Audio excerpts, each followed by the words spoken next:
विद्यार्थी मित्रांनो नमस्कार. स्पर्धा परीक्षा करणाऱ्या विद्यार्थ्यांच्या दृष्टीने अत्यंत महत्त्वाचं पद म्हणजे तलाठी पद. ज्या पदाला सर्वाधिक फॉर्म सुद्धा येतात.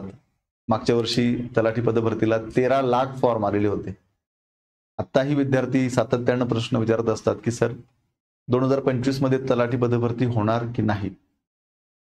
विद्यार्थी मित्रांनो मला तुम्हाला सांगायला आवडेल की महायुती सरकार स्थापन झाल्यानंतर मुख्यमंत्र्यांनी जो पहिला निर्णय घेतला तो म्हणजे रिक्त असलेल्या विभागामध्ये पदभरती करण्याचा. या नवीन वर्षामध्ये 25,000 पदांची भरती करायची आहे असं मुख्यमंत्र्यांनी सांगितलेलं आहे. त्याच्यामध्ये महसूल विभागामध्ये जे तलाठीचं पद आहे अर्थात ज्याला त्या पदाला आता आपण ग्राम महसूल अधिकारी असंही म्हणतो, या तलाठ्यांची 2,500 पदं जी आहेत ती रिक्त आहेत. त्यामुळे आजही अनेक तलाठ्यांवरती कामाचा प्रेशर आहे. ज्यांचं तलाठी म्हणून सिलेक्शन झालंय मागच्या परीक्षेमध्ये त्या मुलांची नियुक्ती प्रक्रियेचं काम अजूनही चाललेलं आहे. त्यामुळे 2025 मध्ये तलाठी पदाची परीक्षा होणार का तर हो नक्की होणार. पण ही परीक्षा आणखी साधारणतः 3 ते 4 महिन्याच्या नंतर या पदभरतीला सुरुवात होईल. तेव्हा विद्यार्थी मित्रांनो जाहिरात आल्यानंतर अभ्यास करायचा नसतो, तर जाहिरात यायच्या अगोदरच आपल्याला अभ्यास करायचा असतो. जाहिरात आल्यानंतर आपल्याला रिव्हिजन द्यायची असते. तेव्हा आतापासून जर तुम्ही तयारी केली तर येणाऱ्या तलाठी परीक्षेमध्ये निश्चितपणे तुम्हाला यश प्राप्त होईल. आता विद्यार्थी मित्रांनो आपण इग्नाइट अकॅडमीच्या आपल्या प्लॅटफॉर्मवर आजपासून तलाठी पदभरतीची सिरीज चालू करत आहोत. या सिरीज मध्ये तलाठी पदभरतीच्या दृष्टीनं सगळी माहिती तुम्हाला आपल्या याच इग्नाइट अकॅडमीच्या युट्यूब चॅनलवरती मिळणार आहे. दररोज तुम्हाला एक व्हिडिओ तलाठी पदभरतीबाबत बघायला मिळणार आहे, ज्या माध्यमातून तुमच्या मनात एकही प्रश्न या पदभरतीबाबत असणार नाही. तर आजच्या या सिरीजच्या पहिल्या व्हिडिओमध्ये आपण माहिती जाणून घेणार आहोत. पण तत्पूर्वी व्हिडिओला सुरुवात करण्या अगोदर तलाठी भरतीची आपली ही एक रेकॉर्डेड बॅच आहे. या बॅच मध्ये इग्नाइट अकॅडमीच्या सर्व तज्ञ शिक्षकांनी शिकवलेलं आहे. TCS IBPS पॅटर्न वर शिकवणी आहे. अर्थात मागच्या वर्षी TCS ने ह्या परीक्षा सगळ्या घेतल्या होत्या, त्यामुळे स्ट्रिक्टली TCS पॅटर्न नुसार आपण शिकवणी फॉलो केलेली आहे. PDF स्वरूपात नोट्स आहेत, डाऊट क्लिअरिंग सेशन आहे, 250 पेक्षा जास्त टेस्ट सिरीज आहेत, हे लक्षात घ्या. आता विद्यार्थी मित्रांनो ही बॅच तुम्हाला फक्त 1999 रुपयामध्ये उपलब्ध आहे. मागच्या तलाठी भरतीला आपल्या बॅचचा हजारो विद्यार्थ्यांना फायदा झालाय. आपले हजारो विद्यार्थी तलाठीला सिलेक्ट झालेले आहेत. तेव्हा या बॅचचा तुम्हालाही नक्कीच फायदा होईल. आता विद्यार्थी मित्रांनो आजच्या व्हिडिओमध्ये आपण काय माहिती जाणून घेणार आहोत. तलाठी पदासाठी आवश्यक पात्रता काय आहे, अर्थात शैक्षणिक पात्रता, वयोमर्यादा, पगार आणि परीक्षा स्वरूप. मग बघा आता तलाठी पदाबद्दल आपण थोडक्यात माहिती घेऊया की नेमकं तलाठीचं काम काय असतं. तर बघा महाराष्ट्र जमीन महसूल अधिनियम 1966च्या कलम 7 उपकलम 3 नुसार तलाठी पदाची काय झालेली आहे, निर्मिती झालेली आहे. महसूल मंत्रालयाचे वर्ग 3चं हे पद आहे. ग्रामपंचायत व तहसील यांना जोडणारा तो दुवा आहे. तलाठी कार्यालयात तलाठीचं जे ऑफिस आहे, कार्यालय आहे, त्याला सजा असं म्हणतात किंवा चावडी असंही म्हणतात. शेतकऱ्यांना जमिनीचा सातबारा देणे, पिकांची आणेवारी ठरवणे, गावातील जमिनीचा एने करून देणे, त्याबाबतची कार्यवाही पार पाडणे, गावातील 18 वर्ष पूर्ण झालेल्यांना निवडणूक ओळखपत्र मिळवून देण्याच्या कामात मदत करणे, जमिनीचे हस्तांतरण करणे, अवैध गौण खनिज वाहतुकीवर कारवाई करणे, शासनाच्या योजनांची अंमलबजावणी करणे, गावातील पूर, भूकंप यांसारख्या नैसर्गिक आपत्तीचे अहवाल तहसीलदारांना सादर करणे, अशी काही महत्वाची कामं जी आहेत ती तलाठ्याला करावी लागतात. खरं तर अत्यंत जबाबदारीचं आणि मान सन्मानाचं असं हे पद आहे.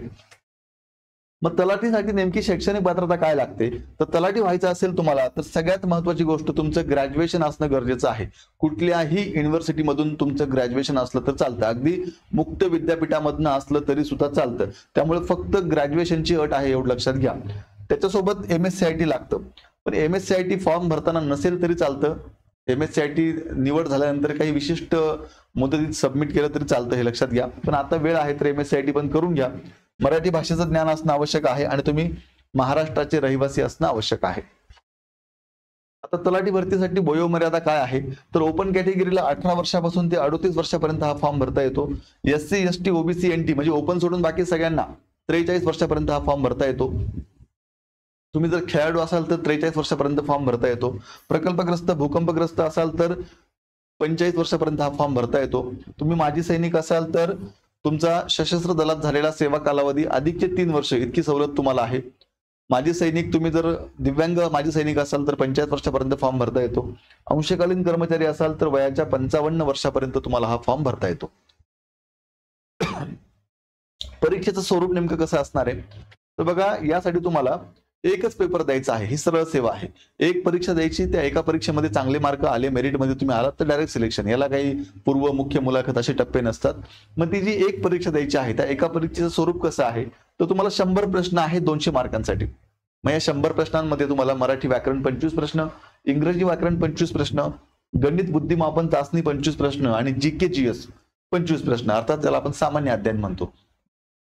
अशा पद्धतीने हे 100 प्रश्न आहेत. एक प्रश्न 2 मार्काला, 200 मार्कांचा हा पेपर आहे. आणि हे लक्षात घ्या, जे मराठी आहे त्या मराठीचा दर्जा, मराठी आणि इंग्रजी या विषयांचा दर्जा हा माध्यमिक शालांत परीक्षेचा असतो आणि गणित बुद्धिमापन चाचणी सामान्य अध्ययन यांचा दर्जा हा पदवीच्या लेवलचा असतो. हे लक्षात घ्या. पेपर सोडवायला तुम्हाला 2 तासाचा कालावधी मिळणार आहे आणि यामध्ये निगेटिव्ह मार्किंग सिस्टीम लागू नाही, हे लक्षात घ्या. पुढे आता नेमका अभ्यासक्रम थोडक्यात समजून घेऊया आपण. आता मराठी व्याकरणामध्ये काय विचारतात तर कर्ता, कर्म, क्रियापद ओळखा, वाक्यांचे प्रकार, वाक्य रूपांतरण, वाक्य पृथ्थकरण, समास, समानार्थी विरुद्धार्थी शब्द, वाक्यप्रचार, म्हणी, वर्णमाला, संधी, क्रियाविशेषण अव्यय, शब्दयोगी अव्यय, उभयनवी अव्यय, केवल प्रयोगी अव्यय, हे सगळं तुम्हाला मराठी व्याकरणामध्ये विचारलं जातं. इंग्रजीमध्ये काय विचारतात तर बघा, ऍक्टिव्ह अँड पॅसिव्ह वॉइस विचारतात, डायरेक्ट इनडायरेक्ट स्पीच विचारतात, पंक्च्युएशन अँड क्वेश्चन टॅग विचारतात, सिनॉनिम्स अँड अँथोनिम्स विचारतात, इडियम्स अँड फ्रेजेस विचारतात, क्वेश्चन ऑन पॅसेज, साधारणतः याच्यावरती प्रश्न तुम्हाला इंग्रजीमध्ये असतात. त्यानंतर गणित आणि बुद्धिमापन चाचणीमध्ये गणिताच्या प्राथमिक क्रिया अर्थात गुणाकार, भागाकार, वजाबाकी, संख्यावाचक क्रम, श्रेणी, संख्या मालिकेतील समसंबंध, विसंगत संख्या ओळखणे, आकृत्यांमधील संख्या ओळखणे, सांकेतिक शब्द, रचना, घड्याळ, दिशा, वेळ व कालमापन, बेसिक गणितीय प्रक्रिया आपण ज्याला म्हणतो ते तुम्हाला इथे विचारलं जातं. आणि रिझनिंग मध्ये, बुद्धिमापन चाचणीमध्ये उमेदवार अचूकपणे विचार करून किती लवकर उत्तर देऊ शकतो या अनुषंगाने काही प्रश्न असतात, आकृत्या, निरीक्षणे वगैरे. त्यानंतर सामान्य अध्ययन, आता याच्यामध्ये भूगोल आहे, भूगोलामध्ये जगाचा, भारताचा आणि महाराष्ट्राचा भूगोल आहे. इतिहासामध्ये भारताचा, विशेषतः महाराष्ट्राचा इतिहास आहे. नागरिक शास्त्रामध्ये भारतीय राज्यघटना आणि पंचायत राज आहे. त्यानंतर सामान्य विज्ञानामध्ये भौतिकशास्त्र, रसायनशास्त्र, जीवशास्त्र आणि आरोग्यशास्त्राचा पार्ट आहे. चालू घडामोडी राष्ट्रीय विचारतात, आंतरराष्ट्रीय सुद्धा विचारले जातात, भारताच्या आणि महाराष्ट्राच्या, अशा चालू घडामोडी तुम्हाला व्यवस्थित करायच्या आहेत. त्यानंतर आता सगळ्यात महत्वाची गोष्ट, या तलाठी पदाचं वेतन नेमकं किती असतं तर बघा, आता ही जी मागची 23ची जाहिरात आहे, या 23च्या जाहिरातीमध्ये वेतन किती दिले बघा. यस 8 मध्ये बघा, यस 8 मध्ये 25,500 ते 81,100 हे त्यांचं पेमेंट आहे. म्हणजे सुरुवातीला साधारणतः तलाठी या पदाला 40,000च्या आसपास जे आहे ते पेमेंट हे सुरुवातीला चालू होतं, हे लक्षात घ्या. आता विद्यार्थी मित्रांनो, आजच्या व्हिडिओमध्ये ही एक महत्वपूर्ण माहिती तुम्हाला द्यायची होती. आजच्या व्हिडिओमध्ये आपण तलाठी पदाच्या अनुषंगानं शैक्षणिक पात्रता, वयोमर्यादा, त्यानंतर परीक्षेचा अभ्यासक्रम आणि एकंदरीत परीक्षेचं स्वरूप कसं आहे आणि पेमेंट किती मिळतो तलाठ्याला, ही माहिती जाणून घेतली. आता उद्याच्या व्हिडिओमध्ये आणखी काही इंटरेस्टिंग तथ्य किंवा इंटरेस्टिंग बाबी तुम्हाला बघायला मिळतील. तेव्हा तुम्ही ह्या चॅनलवरती नवीन असाल तर आत्ताच इग्नाइट अकॅडमीचे हे युट्यूब चॅनल सबस्क्राईब करून ठेवा, जेणेकरून तलाठीचे सर्व नवीन अपडेट तुम्हाला दररोज याच आपल्या युट्यूब चॅनलला बघायला मिळणार आहेत. विद्यार्थी मित्रांनो, पुन्हा एकदा सांगतो, यात येणाऱ्या तलाठी भरतीच्या अनुषंगानं इग्नाइट अकॅडमीने तुमच्यासाठी ही एक रेकॉर्डेड बॅच उपलब्ध करून दिलेली आहे. या बॅच मध्ये तलाठी भरतीचा संपूर्ण सिलेबस इग्नाइट अकॅडमीच्या तज्ञ शिक्षकांनी TCS पॅटर्न वरती आधारित असलेला हा अभ्यासक्रम व्यवस्थितरित्या बेसिक पासून ऍडव्हान्स पर्यंत शिकवलेला आहे. तेव्हा आतापर्यंत म्हणजे मागच्या तलाठीच्या अभ्यास जाहिरातीमध्ये हजारो विद्यार्थ्यांना या बॅचचा फायदा झालाय. तेव्हा तुम्हाला सुद्धा येणाऱ्या तलाठी परीक्षेमध्ये या बॅचचा नक्की फायदा होईल. या बॅच मध्ये टेस्ट सिरीज आहेत, PDF स्वरूपामध्ये नोट्स आहेत, डाऊट क्लिअरिंग सेशन आहे. इग्नाइट अकॅडमीचे ऍप डाउनलोड करा आणि ही बॅच जॉईन करा. अधिक माहितीसाठी 8888 25 61 17 या नंबरला संपर्क करा. विद्यार्थी मित्रांनो, आपल्याला आतापासून अभ्यास करायचा आहे तर आपलं येणाऱ्या या सरळ सेवा भरतीच्या माध्यमातून, अर्थात मध्ये तलाठी असेल किंवा इतर विभागाच्या परीक्षा असतील, कुठे ना कुठे नक्की सिलेक्शन होईल. तेव्हा अभ्यासामध्ये कुठल्याही प्रकारे खंड पडू न देता जोरदार अभ्यास चालू ठेवा. या संपूर्ण प्रवासामध्ये इग्नाइट अकॅडमी सदैव तुमच्या सोबत आहे. भेटूया पुढच्या एका नवीन व्हिडिओत, तोपर्यंत थांबूया. धन्यवाद.